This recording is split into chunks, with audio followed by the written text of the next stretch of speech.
This iHeartRadio station is brought to you by Vitamin Water. What if you could have a career where the opportunities are as vast as our nation, where it's not about mission statements, but a shared mission? At U.S. Customs and Border Protection, we go beyond to protect more than borders. From ship to shore, air to ground, cities to local communities, CBP agents and officers are keeping people safe.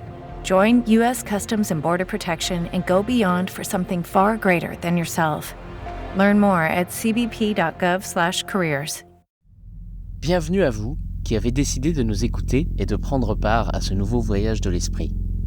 Pour nous narrer l'histoire de l'univers, vous pourrez compter sur la verve de Willy Brahami, un ami, physicien, ancien prof, pilote, conférencier, musicien, bref, un touche-à-tout cosmique et de ses années d'expérience de vulgarisateur pour vous emmener au-delà des possibles grâce à l'imaginaire. Alors prenez place et bon voyage dans Poussière d'étoiles.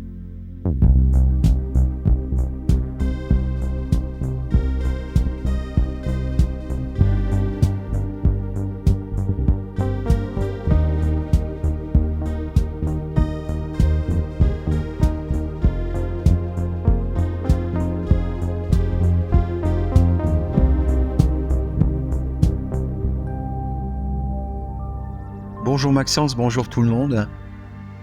Après avoir fait la première partie de cette émission, dont le titre était, je vous rappelle, « Pourquoi y a-t-il quelque chose plutôt que rien ?» ou « La fabuleuse histoire de l'univers », en fait j'ai traité qu'une seule partie, c'est-à-dire le quelque chose. Je vous ai donc décrit l'univers, disons une espèce d'instantané, où je parlais, disons, des acteurs de la pièce de théâtre univers, c'est-à-dire les planètes, les étoiles, les amas d'étoiles, les gros amas d'étoiles qu'on appelle des galaxies, les amas de galaxies et au-delà, etc. Tout ça dans un immense vide tellement vaste que je vous rappelle, il y a plus d'étoiles dans le ciel que de grains de sable sur la Terre. Et ensuite, l'autre chose, c'est que pour aller voir notre étoile voisine, il faut des milliers d'années avec nos vaisseaux spatiaux actuels. Donc actuellement, on peut dire que vraiment, l'univers est immensément vaste, rempli d'immensément de quantité de vide. Alors, je vous ai parlé donc de quelque chose. Plus tard, on parlera, quand on attaquera le côté philosophique et les questionnements de toute cette histoire. Qu'est-ce que c'est que rien ? On en reparlera un petit peu plus tard. Et aussi, le troisième aspect du titre, c'était l'histoire de l'univers. Quand on parle d'une histoire, il y avait un avant et un après. Donc, je vous raconterai le moment venu la fabuleuse histoire de l'univers, c'est-à-dire son commencement, s'il y en a eu un, et sa fin, s'il y en aura une. Alors aujourd'hui, on va quand même attaquer la deuxième partie qui s'appelle, rappelez-vous, « Observer l'univers les yeux fermés ». En fait, c'est un paradoxe, c'est assez stupéfiant. Comment, étant si petit sur une si petite planète, avec des instrumentations extrêmement simplifiées, nous pouvons comprendre et remonter l'histoire de l'univers et puis de savoir de quoi il est fait et comment il est fait. Bref, toute cette histoire, c'est une histoire assez magique. En fait, l'histoire commence il y a plusieurs milliers d'années, il y a plus de 3000 ans, chez les Grecs, où les philosophie, c'est aimer la sagesse. Et donc à ce moment-là, plusieurs personnes, plusieurs individus étonnamment brillants, en avaient un peu marre des mythes, des légendes. Et ils décidèrent un peu de regarder un peu tout ça à travers la raison. C'était le début, disons, de la raison, c'est-à-dire essayer de comprendre l'univers, essayer de comprendre l'observable, tout ce que l'on peut observer avec nos sens et surtout la déduction avec notre cerveau. Alors à cette époque-là, les premiers philosophes commencèrent à regarder, observer et déduire. Les premières observations étaient assez étonnantes. Plusieurs philosophes de cette époque estimèrent que le monde était fait de 4 éléments. Les 4 éléments, c'est-à-dire la terre, l'eau, l'air, le feu. C'était relativement simple, mais extrêmement brillant, dans la mesure où en observant autour de nous, on s'aperçoit que les choses poussent sur Terre avec de l'eau et qu'il fallait de l'air et surtout de la chaleur du soleil. C'était une bonne intuition. À ce moment-là aussi, il y avait un philosophe assez extraordinaire qui s'appelait Empédocle. Empédocle posa le problème de l'existant et du non-existant. Le monde était fait de choses existantes et non existantes. Et là apparut le premier paradoxe fondamental et qui perturba l'humanité et qui continue à la perturber. L'existant, c'est donc tout ce qui nous entoure, qui était d'ailleurs fait à ce moment-là, on pensait, de ces 4 éléments, et surtout le non-existant. Le non-existant nous perturbe, évidemment. La mort, qu'est-ce qu'il y a, pourquoi, comment, etc. Or, le simple fait de penser au non-existant donnait une existence au non-existant. Premier paradoxe fondamental. Puis un peu plus tard, un autre philosophe et d'autres philosophes pensèrent que finalement, les choses, la matière était faite de choses insécables, c'est-à-dire qu'on pouvait casser la matière jusqu'à l'ultime, on pouvait la casser jusqu'à une certaine limite, et cette limite, c'était atomus, l'insécable. C'était la notion d'atome.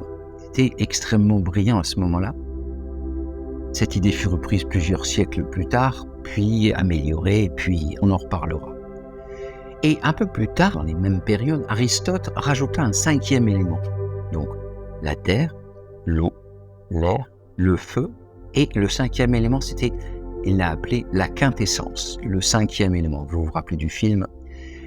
Dans le film, la quintessence, c'était l'amour. Et dans la réalité, Aristote proposait le 5e élément comme étant le lieu où tout est, c'est-à-dire ce qu'on a appelé beaucoup plus tard l'espace-temps.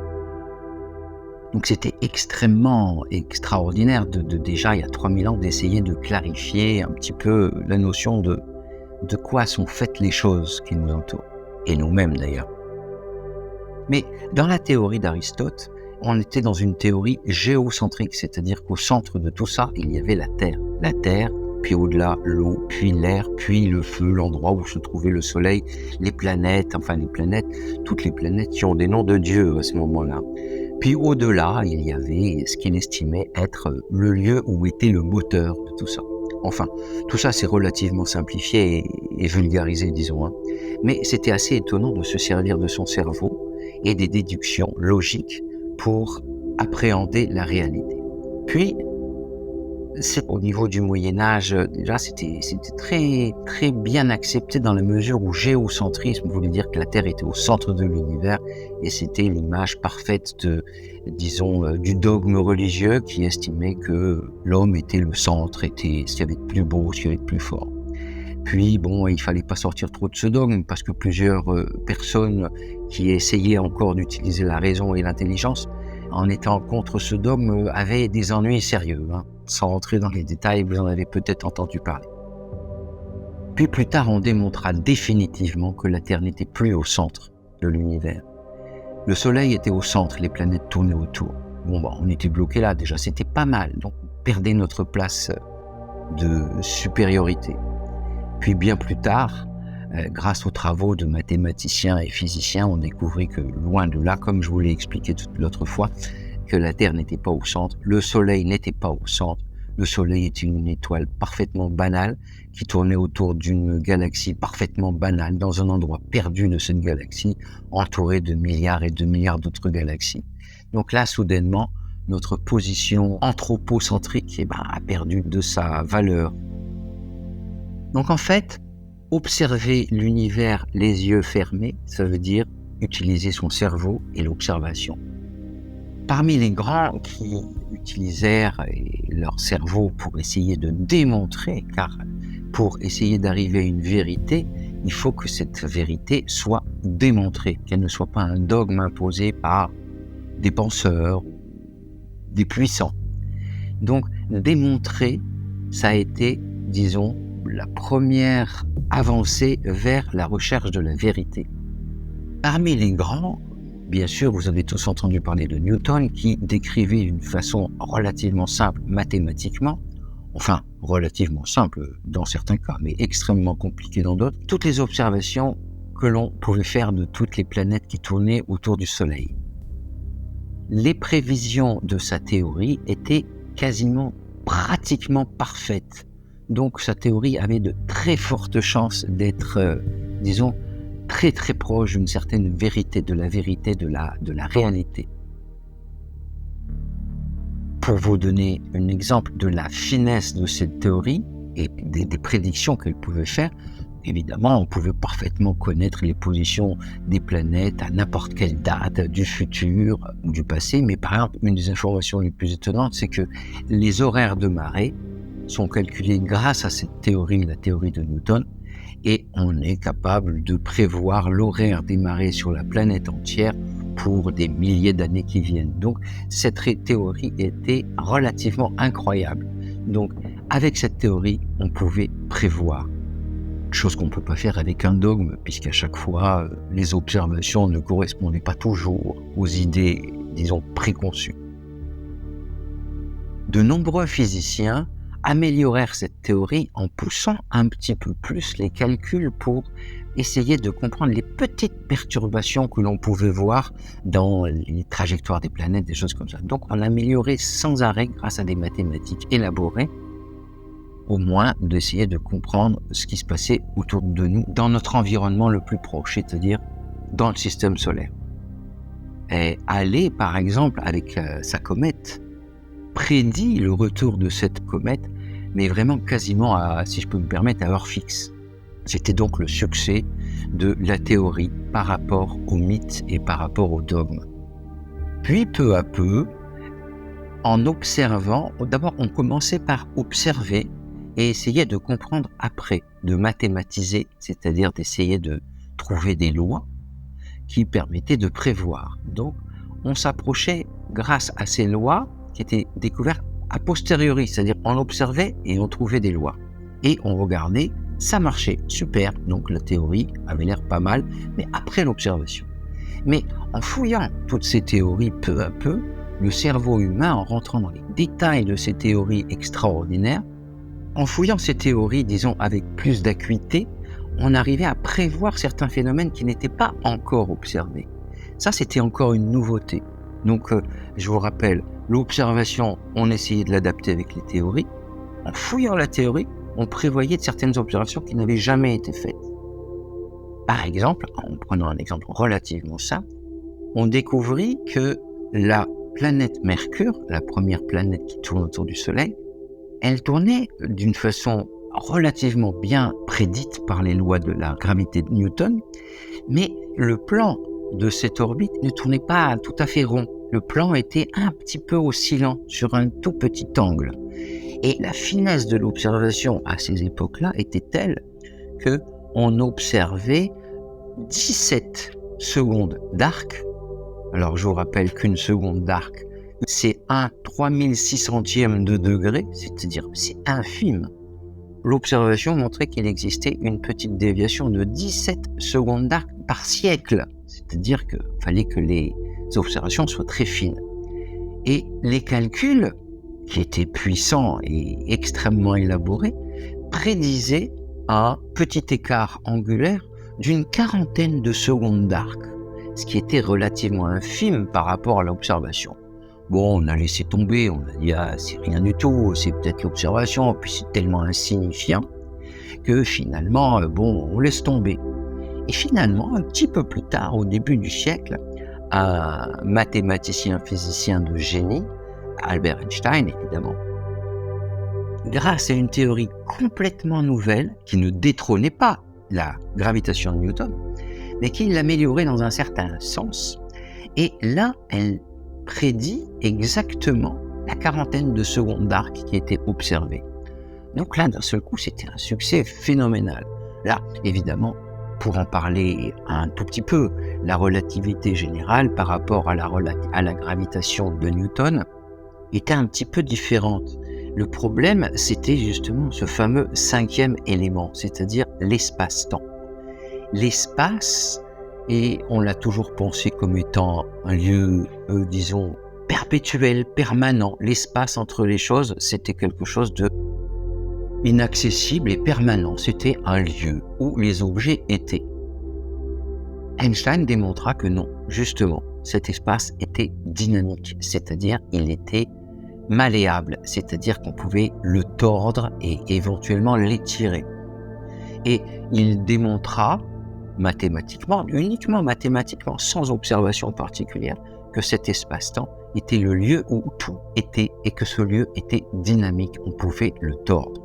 pour vous donner une idée, pourquoi la Lune tourne autour de la Terre, Newton l'a parfaitement décrit, ainsi que tous les savants suivants l'ont parfaitement décrit, une orbite quasi circulaire, une certaine force qui attirait la Lune vers la Terre, la force de gravitation, et puis point final, voilà, c'était une espèce de force.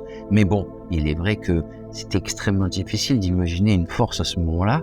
On pouvait très bien imaginer qu'il y avait une corde entre la Lune et la Terre, et on a cherché partout, on n'a jamais trouvé cette corde. Donc c'était un concept extrêmement curieux, cette espèce de force bizarre qui attirait la Lune vers la Terre sans la faire tomber, puisqu'elle tournait autour. La Lune tombe autour de la Terre en permanence, c'est pour ça qu'elle tourne autour. Il existe une force, et grâce à la vitesse de l'objet qui tourne autour, eh bien l'objet se met à tomber sans arrêt autour du corps central. Le problème, c'était que cette force devait se transmettre d'une façon instantanée. C'était extrêmement bizarre. Et Einstein, lui, non, a décidé, dans son cerveau, d'imaginer autre chose. Et en fait, tout simplement, par exemple pour la Lune et la Terre crée autour d'elle ce qu'on appelle un champ de gravitation. Ce champ de gravitation déforme l'espace qui est autour, fait une espèce de creux, et lorsque la Lune qui va en ligne droite, la Lune va en ligne droite dans ce creux. Essayez d'imaginer encore une fois, peut-être un immense drap tendu.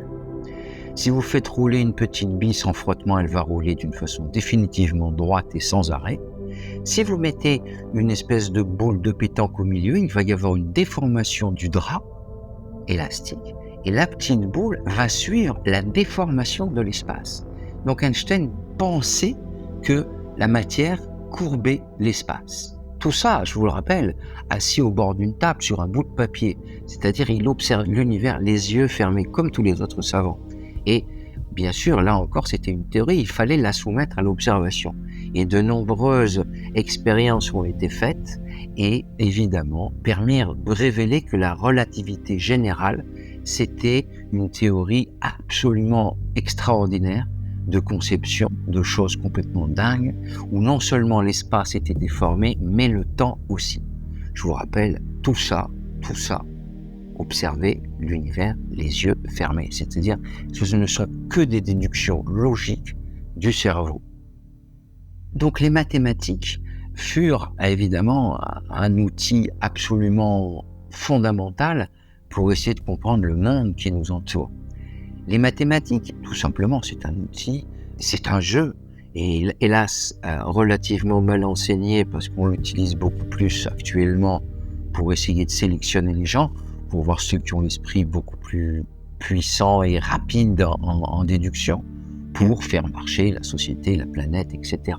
Pourtant, elle est rejetée par tellement de gens parce que sous couvert de difficultés, elle est relativement mal enseignée, et pourtant c'est aussi beau que n'importe quel concerto de musique ou n'importe quel tableau de n'importe quel grand maître. Pour en revenir un petit peu à Aristote, Aristote fut un des premiers à essayer de comprendre la logique. La logique, en fait, il voulait comprendre un petit peu, simplement, comment notre cerveau fonctionne, comment les raisonnements se font. Alors, pour parler de la logique, c'est relativement simple. C'est tellement évident que, par exemple, la définition première, une proposition logique, est une phrase qui a un sens compréhensible, mais qui est ou vraie ou fausse, mais pas les deux en même temps. Alors, si vous arrivez à trouver une proposition logique qui est vraie et fausse, les deux en même temps, vous pulvérisez les mathématiques. Donc, en fait, à partir de cette petite phrase, vrai ou faux, mais pas les deux en même temps, c'est-à-dire une recherche de vérité, oui, c'est vrai, non, c'est faux, eh bien, les mathématiques sont nées et ça a permis au cerveau humain, justement, d'être un centre de déduction et mis en place quand on essaye de comprendre l'univers dans son ensemble. C'est un outil absolument magique pour regarder ce qui se passe. Voilà, il existe une deuxième théorie, mais on en parlera la prochaine fois, qui est totalement incompatible avec cette relativité générale. La relativité générale est parfaite et quasiment parfaite dans le monde de l'infiniment grand. Il existe une seconde théorie qui s'appelle la mécanique quantique, qui, elle, décrit l'univers dans le monde de l'infiniment petit. Je vous en parlerai la prochaine fois, mais les deux sont parfaitement incompatibles l'une avec l'autre. Donc, lorsque l'on arrive dans des endroits complètement dingues, comme par exemple le trou noir, ni l'une ni l'autre ne fonctionne correctement. Il faudra trouver une nouvelle théorie qui permettra d'essayer de comprendre, essayer de réconcilier ces deux théories.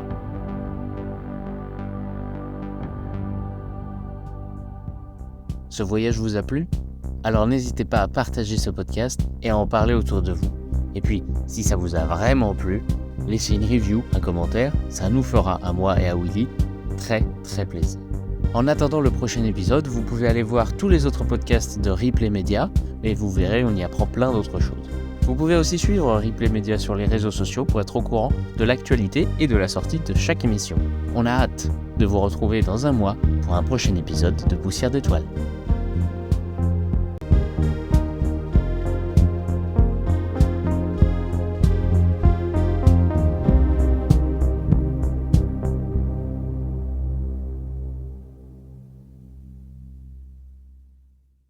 This iHeartRadio station is brought to you by Vitamin Water.